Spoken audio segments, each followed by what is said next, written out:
Kejadian ini terjadi saat aku tinggal di sebuah komplek perumahan di kota Es di Jawa Tengah. Sebut saja namaku Ari, walaupun sudah hampir 4 tahun berlalu, tetapi setiap kali aku mengingat malam itu, aku masih bisa merasakan hawa yang sama seperti pertama kali mengalaminya, yaitu hawa ngeri. Dulu, aku pindah ke komplek itu karena pekerjaanku. Lingkungan komplek di sana cukup tenang. Jalanan lebar dan tetangganya ramah-ramah. Walaupun siang hari, suasana terasa biasa saja.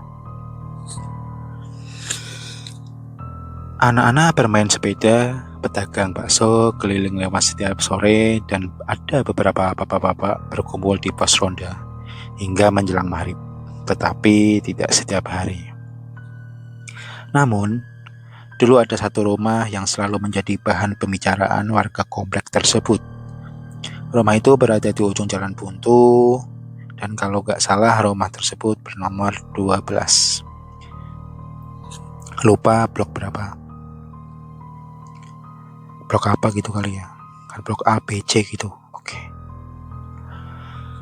Rumah biasanya selayaknya rumah yang ada di komplek. Rumah itu tampak jauh lebih tua dibanding rumah-rumah lain di sekitarnya.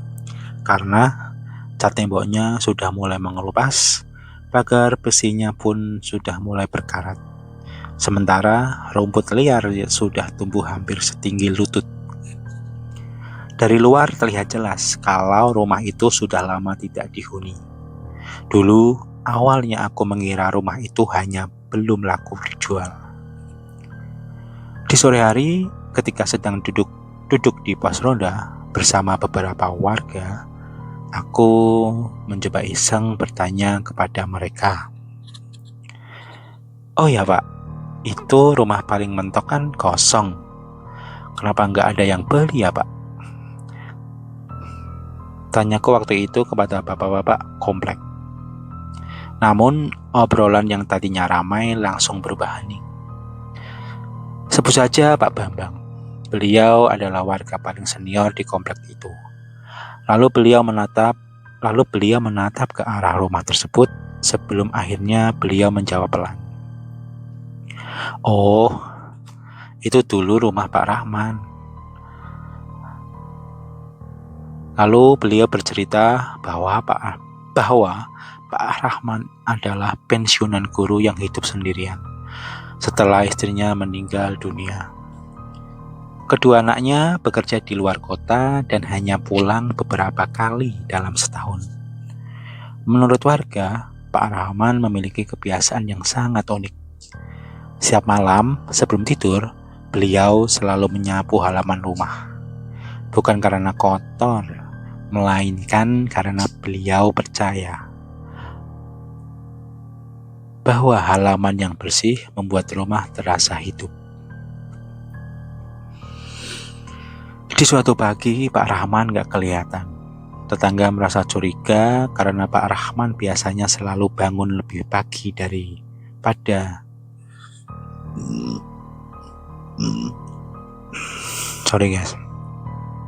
Pak Rahman biasanya selalu bangun lebih pagi daripada biasanya. Pak Rahman selalu jalan-jalan di area komplek. Dan menjelang siang pun warga tidak melihat Pak Rahman.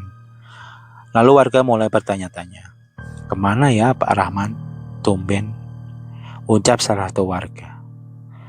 Lalu warga berinisiatif pergi ke rumah Pak Rahman dan mencoba mengetuk pagar rumahnya. Namun tidak ada jawaban sama sekali.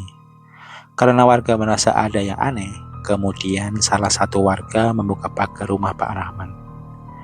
Tentu dengan izin beberapa warga dan Pak RT. Nah, di sini warga mulai kaget. Setelah pintu dibuka bersama ketua RT, beliau ditemukan telah meninggal di ruang tamu akibat serangan jantung. Kemudian Pak RT melaporkan kejadian itu kepada pihak yang berwajib karena takut Pak Rahman meninggal bukan karena serangan jantung. Oh, Karena takut Pak Rahman meninggal bukan karena kena serangan jantung. Oke. Mungkin ada apa gitu kan selain serangan jantung gitu. Oke. Setelah semua proses telah dilakukan dan terbukti bahwa Pak Rahman meninggal memang karena serangan jantung, warga pun mulai tenang. Singkat cerita, sejak saat itu rumah tersebut pun kosong. Lalu anaknya beberapa kali mencoba menjualnya. Namun rumah tersebut tidak pernah berhasil terjual. Nah, semua berawal dari sini. Semuanya bermula sekitar 2 bulan setelah aku tinggal di sana, di komplek tersebut.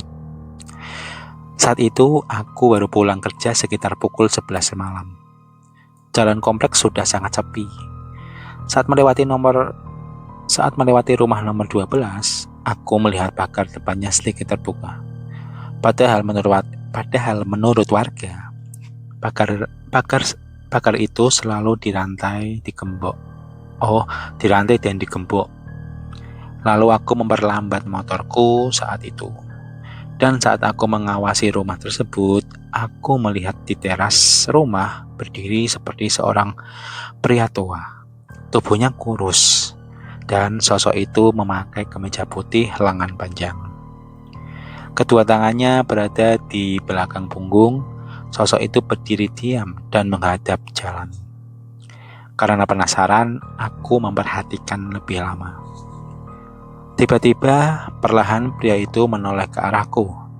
Aku tidak bisa melihat wajahnya. dengan jelas karena lampu jalan redup dan lampu rumah saat itu remang-remang. Dan ditambah aku saat itu tidak berhenti naik motor. Entah kenapa, perasaanku langsung berubah tidak enak. Lalu aku langsung mempercepat motor dan pulang. Esok paginya, rasa penasaran membuatku kembali ke rumah itu. Tapi aneh, pagar rumah itu masih terkunci rapat menggunakan rantai. Dan tidak ada tanda-tanda seseorang masuk ke dalam. Aku mulai berpikir saat itu, mungkin semalam hanya salah lihat. Namun 2 malam kemudian, aku mendengar sesuatu dari balik jendela kamar. Srek, srek, srek. Seperti suara sapu lidi. Waktu itu jam menunjukkan pukul 1:30 dini hari.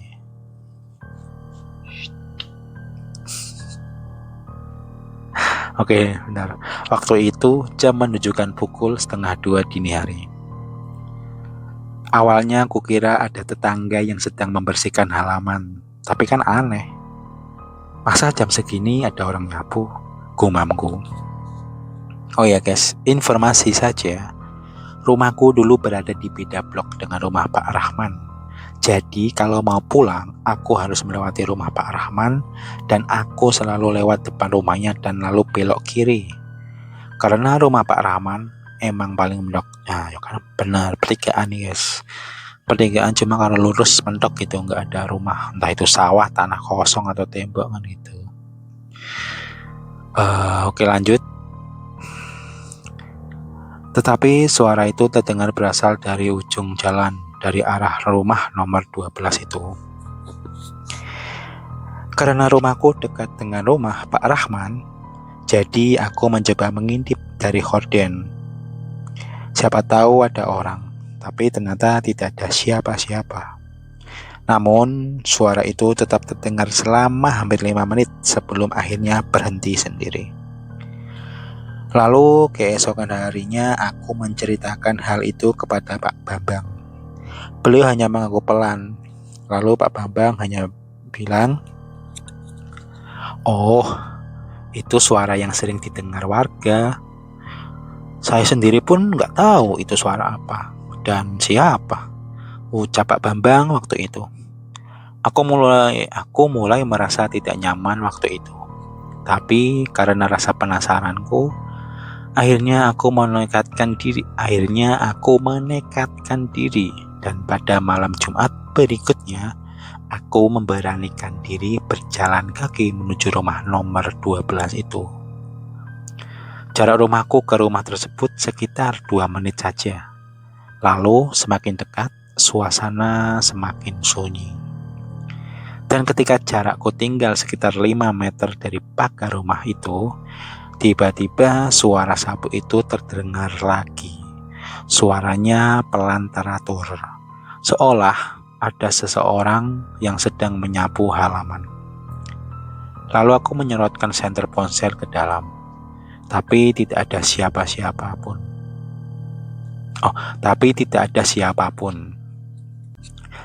Namun anehnya, suara masih terdengar. Aku memberanikan diri lalu maju 1 langkah lagi. Namun tiba-tiba suara itu berhenti. Beberapa detik kemudian terdengar suara batuk pelan dari arah teras. Refleks aku mengangkat senter, namun tidak ada siapa-siapa. Tetapi aku lihat gorden ruang tamu itu bergerak sedikit. Tanpa pikir panjang, aku langsung pergi dari situ. Sejak malam itu, gangguan mulai terjadi. Singkat cerita, di suatu pagi, aku bertemu satpam komplek. Dan tanpa babi bu, tiba-tiba satpam tersebut berkata, "Mas, kalau pulang malam jangan berhenti lama-lama di depan rumah ujung itu ya." Saat aku bertanya kenapa, lalu satpam itu menjawab dengan pelan. "Gini mas, bukannya gimana-gimana mas. Soalnya beberapa penghuni di sini pernah lihat bapak tua itu. Bapak tua itu berdiri di teras. Kalau diperhatikan terlalu lama, biasanya bapak tua itu selalu datang dalam mimpi. Tapi itu sih kata penghuni sini mas," ucap satpam tersebut. Entah kenapa, waktu itu aku hanya tertawa kecil. Dalam hati aku masih mencoba mencari penjelasan logis. Namun sampai suatu malam listrik komplek tiba-tiba padam. Hanya sekitar 5 menit aku berdiri di depan rumah menikmati udara.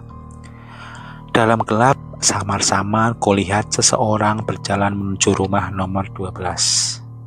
Seseorang itu seperti membawa sapu lidi, dan seseorang itu berjalan lambat. Sesampainya di halaman, seseorang itu mulai menyapu. Srek, srek, srek. Dengan pedenya, lalu aku memanggil pelan seseorang itu. "Pak," ucapku waktu itu. Namun tidak ada jawaban sama sekali. Aku memberanikan diri dan melangkah mendekat. Saat jarakku tinggal sekitar 7 meter, tiba-tiba listrik menyala kembali. Namun anehnya, tadi yang ada seseorang itu yang sedang menyapu, tiba-tiba hilang dan halaman rumah itu pun kosong. Tidak ada siapapun. Yang membuatku semakin merinding adalah daun-daun kering di halaman terlihat tersusun rapih di salah satu sudut halaman tersebut. Padahal beberapa titik sebelumnya masih berserakan. Tanpa pikir panjang, aku mencoba masa bodoh dan lanjut pulang masuk ke dalam rumah. Dan kejadian itu tidak kupermasalahkan. Singkat cerita, keesokan harinya anak Pak Rahman datang bersama agen properti. Mereka berniat membersihkan rumah sebelum dipasarkan kembali. Waktu itu aku ikut membantu. Saat pintu dibuka, aroma lembab langsung menyeruak.